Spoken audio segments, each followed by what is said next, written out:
I'm not sure that the focus on red dye and seed oils are going to fully solve that problem. Of course they won't. I would say this, that seems where your emphasis is. I want to go back to just, again, some basic facts. Do you accept the fact that 1 million Americans died from COVID?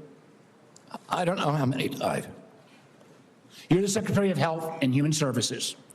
You don't have any idea how many Americans died from COVID? I don't think anybody knows that because there was so much data chaos coming out of the CDC, and there were so many perverse incentives, and these are model You don't know the answer of how many Americans died from COVID. This is the Secretary of Health and Human Services. Do you think the vaccine did anything to prevent additional deaths?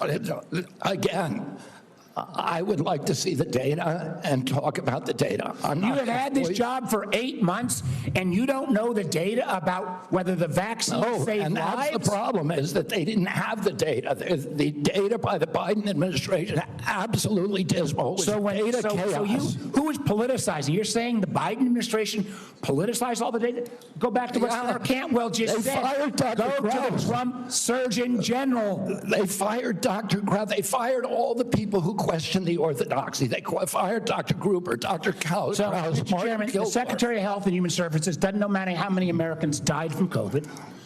Doesn't know if the vaccine helped prevent any deaths. And you are sitting as Secretary of Health and Human Services? How can you be that ignorant?